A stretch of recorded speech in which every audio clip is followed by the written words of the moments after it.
ठीक है, इससे अलग जो बिहार की राजनीति में सवाल उठ रहा है, वो सवाल प्रियंका गांधी को लेकर है। प्रियंका गांधी अब एंट्री करने जा रही हैं। राहुल गांधी पहले से ही एक्टिव हैं।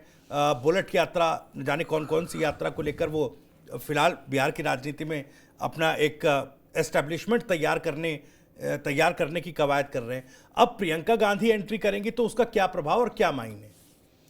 देखिए, प्रियंका गांधी ने जिस तरह का दिन चुना है जी। 26 और 27 तारीख, बिहार में आज 30 का व्रत मनाया जाता है। जैसे अगर आप पूरे देश की बात करें तो आपको याद होगा कि करवा चौथ जैसे मनाया जाता है कि अपने पति की लंबी उम्र की कामना की जाती है। जी। बिहार, पूर्वांचल, झारखंड, इन सब जगहों में 30 व्रत इसीलिए रखा जाता है कि अपने पति की लंबी उम्र की कामना की जाती है। महिलाएं व्रत रखती हैं और उसके बाद वो अपने पति के लंबे उम्र के लिए पूजा पाठ करती हैं। साथ ही साथ गणेश चतुर्थी का भी पर्व है, बिहार में ये भी मनाया जाता है। कहीं आज मनाया जा रहा है, कहीं कल मनाया जाएगा। जी। ऐसे में सवाल उठता है कि इस 26 और 27 तारीख का चुनाव इस मायने में इम्पॉर्टेंट है कि एक तो वो सुपौल से अपनी यात्रा शुरू करने जा रही हैं। जी।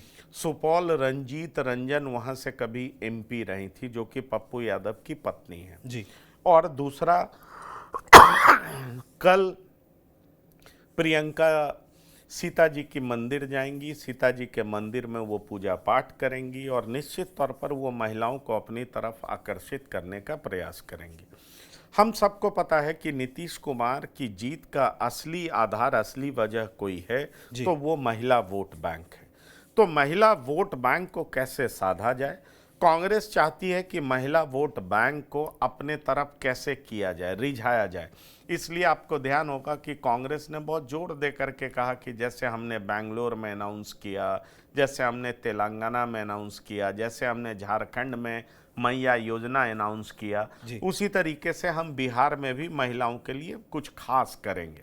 सवाल ये उठता है कि कांग्रेस की बातों का बिहार में किस तरीके से असर पड़ता है, मतदाता किस तरीके से उसको देखते हैं। लेकिन प्रियंका गांधी का बिहार में उतरने का मतलब बहुत साफ है कि जब से वो औपचारिक तौर पर प्रभारी बनी, महासचिव बनी, और उसके बाद बिहार में ये उनकी पहली यात्रा है कि बिहार वो पहुंचेंगी, 2 दिनों की यात्रा करेंगी, अपने भाई की यात्रा में मजबूती से पार्टिसिपेट करेंगी, महिलाओं को अपनी तरफ आकर्षित करने का प्रयास करेंगी, नीतीश कुमार के वोट बैंक पर बड़े पैमाने पर सेंधमारी करने का प्रयास करेंगे। ये हम सबको पता है कि प्रियंका का भी अपना चार्म है, उनके समर्थक हैं।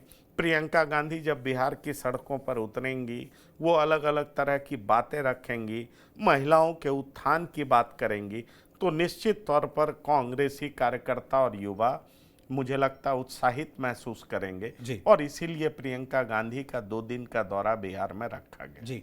क्या इसको इससे भी जोड़कर देखा जाए पंकज जी कि जिस तरीके से राहुल गांधी और तेजस्वी यादव जो केमिस्ट्री बन रही है, इस केमिस्ट्री के बीच में अभी एक कन्फ्यूजन मुख्यमंत्री चेहरे को लेकर भी है, कांग्रेस उस पर राजी नहीं है। तो क्या इस वजह से भी कांग्रेस पूरी तरीके से एक अपर हैंड लेकर कि भाई देखिए प्रियंका गांधी भी, राहुल गांधी भी पुरजोर तरीके से ताकत लगा रहे हैं और नतीजों के बाद ठीक है वो तय होगा, लेकिन अपर हैंड इस तरीके से भी लेना चाह रहे हैं कि देखिए हमने पूरी ताकत यहाँ पर झोंक रखी? देखिए, वो तो परिणाम ही साबित कर पाएगा कि इनकी ताकत झोंकने का रिजल्ट क्या आया। फिलहाल आरजेडी वहां पर बहुत मजबूत है और आरजेडी की तुलना में कांग्रेस बिहार में बहुत कमजोर है। तो सवाल उठता है कि क्या प्रियंका की मौजूदगी, सवाल उठता है क्या राहुल का ये दौरा, बार बार बिहार जाना, क्या कांग्रेस को मजबूती दे पाएगा। भविष्य में आपको यह बताना चाहूँगा कि अगर हम सामाजिक आधार देखें, क्योंकि पॉलिटिक्स की हकीकत है जाति, और जाति को हम बिल्कुल दरकिनार नहीं कर सकते। बिहार में हर पार्टी के साथ सामाजिक आधार है, अलग अलग जातियों का वोट बैंक है। कांग्रेस के साथ कौन सी ऐसी जाति है जो कांग्रेस के साथ जुड़ी हुई है? कहा जाता है दलित में रविदास का एक वर्ग है जो कांग्रेस को वोट करता है, लेकिन वैसे आप देखें तो कांग्रेस के साथ कोई वैसी जाति जुड़ी हुई नहीं है। हाँ, जब कांग्रेस सत्ता में होती थी तो अपर कास्ट कांग्रेस के साथ होती थी, मुसलमान कांग्रेस के साथ होता था और दलित भी कांग्रेस के साथ होता था।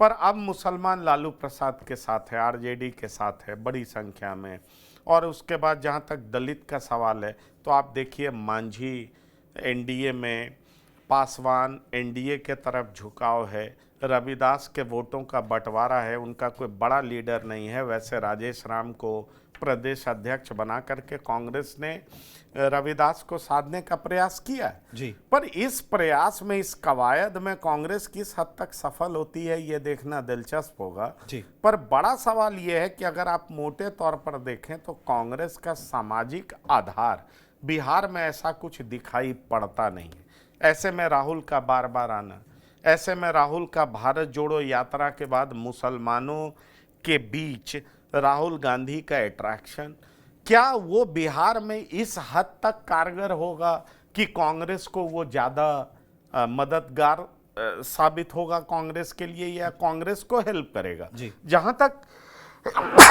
सॉरी जहां तक मैं देख पा रहा हूं तो ये अलायंस जरूर मजबूत दिखाई पड़ता है पर अगर आप कहें कि इसमें इंजन कौन है तो इंजन निश्चित तौर पर आरजेडी है। जी। अब कांग्रेस आरजेडी के सहारे ही सही पर क्या खोया हुआ जनाधार किस हद तक लौटा पाती है ये देखना दिलचस्प होगा। एक और इसमें सवाल है, जिस सुपौल प्रियंका गांधी पहुंची उन्होंने भी वोट चोरी का जो आरोप है उसी को लेकर अपनी बात कही है व्यापक तौर पर। तो अब ये जैसा आप बता रहे जो सोशल फैब्रिक बिहार का है और आप कह रहे हैं कि भाई आरजेडी इस पूरे कैंपेन में एक इंजन के तौर पर काम कर रही है, तो वोट चोरी वाले नैरेटिव पर क्या उस सोशल फैब्रिक से कनेक्ट कांग्रेस बना पाएगी, या फिर साथ साथ आरजेडी का जो एक मेजर फैक्टर है उस सोशल फैब्रिक का, उस पर नेगेटिव कुछ इम्पैक्ट ये नैरेटिव डाल सकता है? क्या प्रभाव होगा इसका? देखिए, मुझे फिर मैं आपसे कहूँगा कि दरअसल किसी भी चुनाव का असली इम्तहान अगर आप कैंपेन करते हैं, लोग आपके साथ हैं या नहीं हैं, वो मतदान का दिन ही होता है जी। मतदान के दिन मतदाता किस तरफ वोट करते हैं और जिस दिन रिजल्ट आता है उससे पता लगता है। एसआईआर का मुद्दा गरमाया था लेकिन फिलहाल ऐसा दिखाई पड़ रहा है कि अब वो ठंडा होता दिखाई पड़ रहा है। लेकिन बिहार काफ़ी ज़्यादा पॉलिटिकली अवेकेंड स्टेट माना जाता है। अब ऐसे में बिहार में इसको कैसे लिया जाता है, क्योंकि ये जो एसआईआर का मुद्दा है इसके कई सारे डायमेंशंस हैं। एक डायमेंशन ये भी है कि भाई जो वहाँ रहते नहीं हैं उनको वोट देने का अधिकार क्यों हो, जो पलायन कर चुके हैं उनका नाम वोटर लिस्ट में क्यों हो, जो मर चुके हैं उनका नाम वोटर लिस्ट में क्यों हो, एक व्यक्ति का नाम एक जगह से ज़्यादा 2-3 जगह पर क्यों हो, ये सारी बातें जायज़ है। लेकिन एक आवाज़ ये उठ रही है कि कई ऐसे लोग हैं जो फर्जी मतदाता हैं। दूसरी आवाज़ ये उठ रही है कि जानबूझ करके चुनाव आयोग उनका नाम काट रहा है। इस तरह का आरोप चुनाव आयोग पे लग रहा है जी। बहरहाल चुनाव आयोग कई ट्रांसपेरेंसी बरत रहा है, लोगों से कह रहा है अगर किसी को कोई शक शुबा है तो इस प्रोसेस के जरिए आप आइए, अपना नाम इंक्लूड कराइए, जोड़िए। जी। पर क्या ये महज आरोप लगाने की कवायद है या वाकई जो आरोप लगाया जा रहा है चुनाव आयोग में उसमें दम है? जी। सवाल यह है कि जनता की अदालत में ये मुद्दा तो पहुंच चुका है, राहुल गांधी ऑलरेडी यात्रा कर रहे हैं। जी। ऐसे में जनता क्या इस मुद्दे को बड़ा मुद्दा आने वाले चुनाव में बनाने जा रही है क्या? ये एक बड़ा सवाल है और मैं जैसा भविष्य बार बार कह रहा हूं कि दरअसल इसकी परीक्षा होनी है और परीक्षा होने में बहुत ज़्यादा समय भी नहीं है।